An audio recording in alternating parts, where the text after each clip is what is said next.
the Ukrainians are claiming that they have some 5% of the world's rare earth metals in their territory. That is to say, in internationally recognized Ukrainian territory, which is not the same as what Kiev actually controls right now, of course.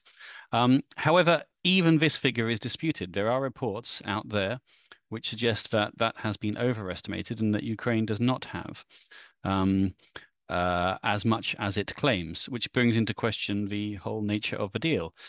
But beyond that, of course, as Ukraine is a country at war, as it is a country that is under occupation in parts of its territory, then this brings into question the fact that it means that the war is a huge variable, the outcome of the war. So whether a deal is done or a victory is achieved on the on the battlefield will have an effect on the deal itself. So it does seem rather premature to agree on a deal when you don't know the full extent of the deposits, you don't know who's controlling them. There was an initial deal. That deal has now been revised somewhat, but the terms of it are still unclear. But again, they have to be unclear if you don't know who's controlling the ground over the top of the minerals, and if you don't know the true volume and extent of them. Ukraine isn't getting enough back for there to be a substantial deal.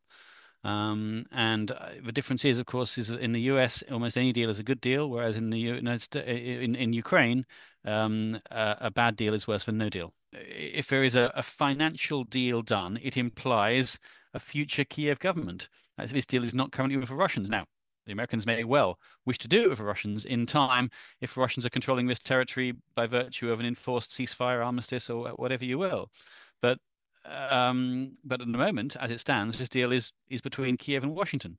So that in itself will please the Ukrainians, and I think that is why they want to go, even if the terms do not look to be particularly financially favorable. I don't think there are any winners. Obviously, Trump wants to be the winner.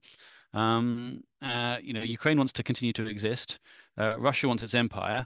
Those three things can't coexist in the same space-time continuum.